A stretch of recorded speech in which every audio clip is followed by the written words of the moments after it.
Tita Farsa Pradita, siswi SMP Negeri 1 Turi yang hanyut terbawa arus saat mengikuti kegiatan susur sungai Sempor, menceritakan bagaimana pembina pramuka sekolahnya tidak menghiraukan peringatan warga sesaat sebelum melakukan aktivitas tersebut.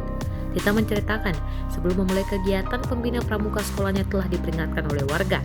Pembina pramuka yang mendengar peringatan itu justru mengatakan bahwa kematian adalah takdir Tuhan. Tita menceritakan ia bersama 3 orang yang ditolongnya terbawa arus hingga 10 meter. Setelah hanyut terbawa arus, Tita kemudian tersangkut di bebatuan.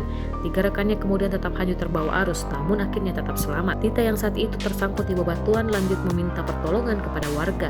Tita mengatakan ketika melakukan kegiatan susur sungai Sempor, tidak ada kakak pembina yang mendampingi mereka. Mengenai kegiatan susur sungai, Tita mengatakan tidak tahu jelas apa tujuan dari aktivitas tersebut. Dia hanya mengetahui kegiatan tersebut rutin dilakukan setiap tahun menjelang acara Kema. Sebelum melakukan kegiatan susur sungai Sempor, Tita dan rekannya yang lain sempat dipesankan oleh pembina agar hati-hati.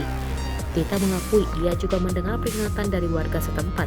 Setelah mendapat peringatan dari warga, Tita mengatakan pembina pramukanya tetap lanjut melaksanakan kegiatan tersebut. Gak apa-apa, kalau mati juga di tangan Tuhan, kata Tita menurunkan jawaban dari kakak pembina pramuka kala itu.